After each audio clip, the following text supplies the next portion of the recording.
Olá pessoal, tudo bem com vocês? No vídeo de hoje nós vamos falar sobre o volta às aulas. E aí, já estão preparados? Já escolheram turma? O que fazer na primeira semana de aula? Acompanhe o vídeo.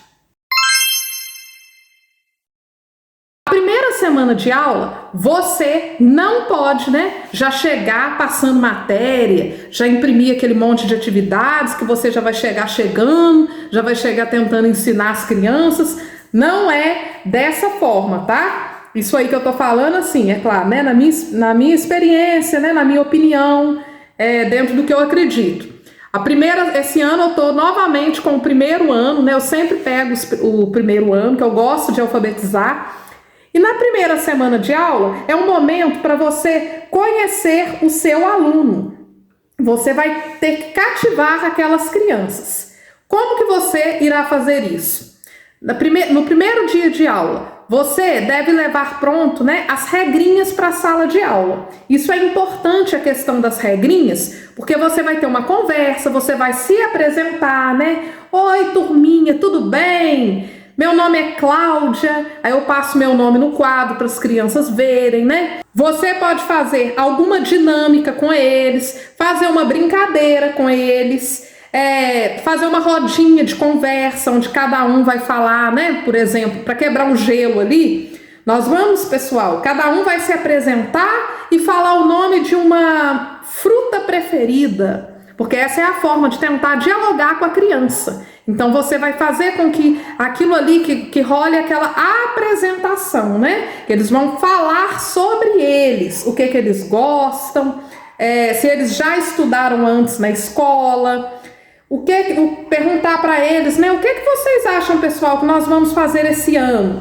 Vocês já estão no primeiro ano, por exemplo, Vocês estão no primeiro ano. O que vocês acham que vocês vão aprender este ano? Tentar observar ali as expectativas.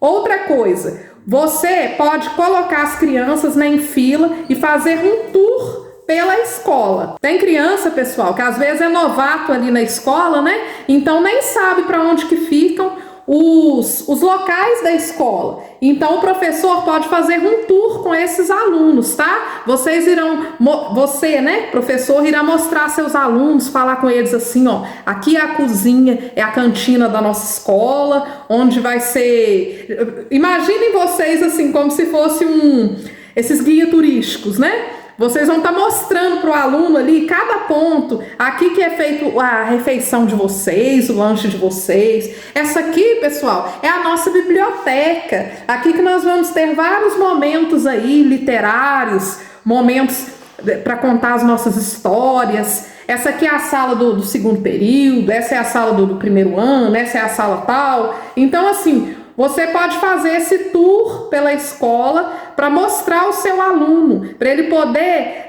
sentir, que ele, a partir de então, faz parte daquele ambiente. Você pode falar sobre as regrinhas, tá bom? Desde o primeiro dia, Aí reforça isso, no segundo, e vai reforçando. Porque às vezes tem escola, que às vezes no primeiro dia não vão todas as crianças. Então vão chegando mais alunos. Então é importante, Tá vendo as regrinhas? Você pode colar na parede as regrinhas ou mostrar, aqueles cards com as imagens para a criança poder assimilar, Mostrar para eles que vocês, igual no caso, eu mostro para os meus alunos, eu falo assim, pessoal, nós vamos estar o ano inteiro juntinhos. Então, para poder ter uma boa convivência, nós vamos ter que respeitar algumas regrinhas aqui na nossa sala. Tem vez que eu costumo assim, nem precisa levar as regrinhas já prontas. Vocês podem perguntar para os alunos o que vocês acham importante aqui para ter uma boa convivência. Então as próprias crianças vão falando, Vamos fazer as nossas regrinhas. Eles vão falando, eu vou fazendo como se fosse desenhos ou vou escrevendo no quadro, Aí eles... Não jogar lixo no chão. Aí eu vou lá e eu gosto de fazer desenho. Eu faço uma lixeira, E escrevo, lixo. Falo assim, jogar lixo no lixo. Não bater, tia. Não pode bater. Não pode falar palavrão. Não pode mexer no material do coleguinha. Então eu vou fazendo junto com eles as regrinhas, né? Conversando sobre essas regrinhas. Depois eu, chegando em casa, eu digito e coloco umas imagens e no outro dia eu vou e levo as regrinhas para poder deixar, né, na parede, para sempre que a criança estiver fazendo algo que foge ali do comportamento, né, esperado, eu vou e mostro a regrinha. Ó. Você não está cumprindo essa regrinha aqui. Lembra do primeiro dia que a gente estabeleceu essa regrinha? Então, assim, tá mostrando para eles, fazendo os combinados, né? Lembrando que uma sala de aula, gente, ela precisa ter disciplina, né? Para o professor conseguir trabalhar. Porque uma sala de aula sem disciplina fica muito difícil para o professor conseguir render aqueles alunos, conseguir passar o seu conteúdo. Então isso prejudica na aprendizagem. Você também pode levar para as crianças um desenho para colorir, né? Que criança gosta de um desenho para colorir. Você pode contar uma história e dar um desenho, dar uma folha para eles fazerem um desenho. Você pode estar levando aqueles tipos de atividades assim, onde o aluno vai falar sobre ele mesmo, né? Aquelas atividades assim, faça o seu autorretrato, escreva, colora, né? Da cor que você mais gosta, faça o desenho da sua comida preferida, desenhe a sua brincadeira preferida, faça um desenho da sua família. Essas coisas, assim, esses tipos de atividades que a gente encontra, né, até no Google mesmo, essas atividades que é para o aluno mostrar sobre ele mesmo, porque é importante fazer com que o aluno se sinta importante, né? Então ele saber que ali na escola ele vai ter aquele cantinho, né? Escolher ali os lugares onde as crianças vão ocupar, né? As carteiras, quem vai sentar em qual lugar. Vocês podem também já estar levando, né?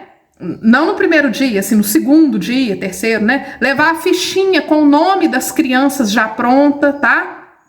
Toda atividade que fizer, mostrar para eles que eles vão ter que copiar o nome, tá bom, pessoal? Isso eu tô falando de educação infantil, primeiro ano, né? Segundo ano. Então, levar a ficha com o nome deles. Você pode também tá levando, educação infantil, primeiro ano, uma massinha para brincar. Você pode estar levando aqueles negocinhos assim de soltar, de fazer bolha de sabão. As crianças gostam de fazer bolha de sabão. Então, o primeiro dia, o segundo dia, é um momento de cativar as crianças, tá? Porque tem criança que às vezes, assim, igual os que estão no primeiro ano, eles vieram da educação infantil, então estão acostumados diferente com aquela rotina ali da educação infantil.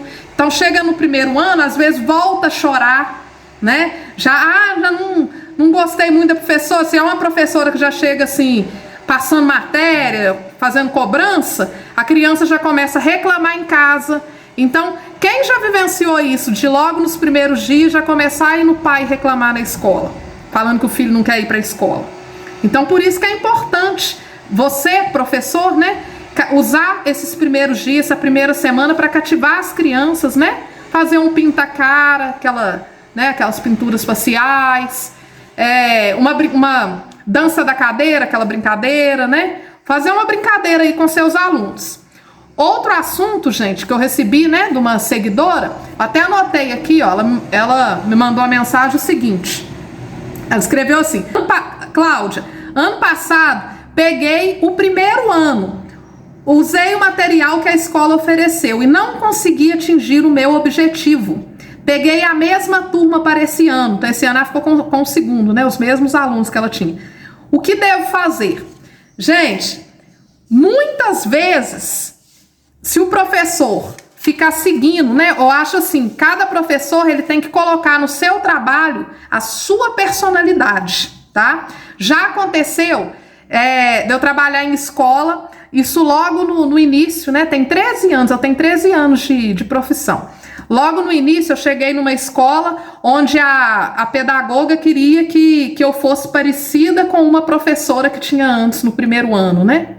Ah, você deve fazer isso. Aí ela ficava ali, bisbilhotando a minha sala e ela queria como se eu fosse um rascunho de uma outra pessoa, né? Usasse um método de alfabetização que eu mesma não domino. Então, como que eu ia ensinar daquela forma, né? Eu gosto de ensinar daquela forma tradicional, ensinando o som de cada família silábica, né? Eu falo com as crianças assim, gente, hoje eu trouxe uma amiguinha, a letrinha B, aí eu mostro lá, por exemplo, o B gosta de dar a mão, as vogais, né, o A, o E, o I, o O, o U, aí vou mostrando, né, ba, be, bi, bo, tem a musiquinha, canto com eles a musiquinha, dou atividades, né, das palavras, complete com a sílaba faltosa, aí tem lá aquelas atividades, completar com ba, com bo, sabe, É dessa forma que eu trabalho, levo parlendas, texto pequenininho, para ver qual palavra tem um som parecido com qual, né? É assim. E aí, essa pedagoga falava, não, essa forma não funciona. Tal professora fazia era assim. Ela já traz um texto grande de curiosidade das crianças. Você pode tirar um texto de uma revista lá de ciência todo dia, você tira um texto dessa revista e traz para os alunos. Ela já queria que eu fizesse uma interpretação de texto com criança do primeiro ano que não estava sabendo nem a letra O, criança que não estava nem segurar no lápis, né? Quem pega primeiro ano já deve ter percebido que no início, né, o professor ele fica o mês inteiro para ensinar uma criança a usar o caderno, né, que é da esquerda para a direita, porque as crianças, eles na educação infantil o caderno é todo branco, né, sem linhas. No primeiro ano eles vão ter o contato com o caderno, com as pautas, né? Então a criança muitas vezes ela não sabe como usar o caderno. A criança está muito imatura, ela não sabe dar espaço entre as palavras, né? Tem criança que uns chegam pra gente sabendo escrever o nome deles, tem criança que chega até sem saber segurar no lápis, né? Então, muitas vezes, igual essa professora que falou que usou o material que a escola ofereceu e não teve resultados, porque muitas vezes os livros que vêm hoje, se a gente for ficar preso no livro didático, não sei se vocês já tiveram essa mesma percepção que eu, mas os livros de hoje, de primeiro ano, é como se fosse para um segundo ou para um terceiro ano. Eles vêm assim, com poucas atividades mesmo, eles vêm já com textos, né? Textos, às vezes até textos grandes. Logo no início, ele já vem com trava-língua, já vem com gêneros textuais, e não são livros, né, que vão fazer a criança que não está alfabetizada se tornar alfabetizada, entendem? O que vai fazer a criança aprender a ler? A criança tem que conhecer, né, as letras, a criança tem que ter uma noção de que dá espaço, né, que a escrita é da esquerda para a direita, a criança tem que saber, né, o que é vogal, diferenciar vogal de consoante, né, trabalhar sílabas simples. Tem que ter a questão da sonorização, né? Por exemplo, o A, E, I, O, U, né? Vamos pegar a letra E. O E, ele faz o som de E e faz o som de E. E e E. Como assim E e E? Na palavrinha ela, vamos prestar atenção no início, ó. Ela, ele está fazendo o som de E. Na palavrinha ele, tá fazendo o som de E. Então a criança tem que começar a desconfiar, perceber esses sons, né? Os sons produzidos pelas vogais, não é mesmo? Pelas consoantes, quando eu junto uma consoante e uma vogal, o sonzinho das palavras. Então isso é importante o professor trabalhar, tá? Então o que eu aconselho? Você, professor, não fique seguindo o livro, pegar o livro, vou ficar seguindo, porque muitas vezes as escolas, elas nos enchem de projetos, né? Tem que fazer projeto disso, projeto daquilo, aquele monte de livro. Aí o professor, querendo dar conta de tudo, ele acaba dá conta de um pouquinho aqui, e no final não consegue o objetivo, que é alfabetizar, tá? E tem alguns pedagogos que mandam você fazer de uma forma, só que aí você vai seguindo tudo que ele falou. Quando chega no final do ano, se as crianças não estão alfabetizadas, você é toda errada. É você que não soube, você que não foi competente o suficiente, né? Os pais comparam, os pais também comparam. Ah, é que a priminha da minha filha está em tal escola, tá com a mesma idade, já está lendo, e a minha filha não está. Ah, que professora, que dia que vai passar para a letra cursiva? Então, assim, nós vivemos numa constante cobrança, né? Cobranças que vêm de cima para baixo, cobranças para todo lado. Então, assim, professora, você que quer ter resultado, primeiro, você tem que descobrir qual o método que você domina. Por exemplo, eu consigo alfabetizar no tradicional, então é esse método que eu vou usar. Vou ensinar as famílias silábicas, né? Se você consegue alfabetizar, sei lá, com outro método de alfabetização, utilize aquilo que você domina, porque você, professor, tem que conhecer o processo. Quando você conhece bem seu método de alfabetizar, você conhece... Ah, esse está aqui no início, esse aqui já está caminhando, esse aqui já está lá na frente, e também até a demanda de tempo. Quanto tempo que esse que está aqui vai chegar aqui? Então, por isso que é importante conhecer, né, a nossa forma de alfabetizar, ter um bom planejamento, tá? Não ficar preso em livros, né? Muitas vezes eu utilizo uma atividade que está no meio do livro, eu olho o livro e falo assim, não, isso aqui não dá para o meu aluno no momento, então eu vou utilizar uma atividade que está lá na frente, eu mesma faço as atividades, pego alguma atividade na internet, passo no quadro alguma coisa, não fico seguindo ali o livro, porque se você ficar só preso no livro, o livro muitas vezes ele não consegue... ele pode até ser muito bom, mas às vezes ele não bate com a realidade da sua clientela, tá bom? Então vamos aí, né, colocar a nossa essência no nosso trabalho, nós temos que ser nós mesmos, tá? Buscar as nossas referências daquilo que atende ao nosso alunado, tá bom? Quero mandar um grande beijo para todos os professores, escrevam aqui nos comentários de onde que você está me assistindo, para eu saber até onde que foi o meu vídeo, tá bom? Boa sorte para todo mundo aí e tchau, tchau!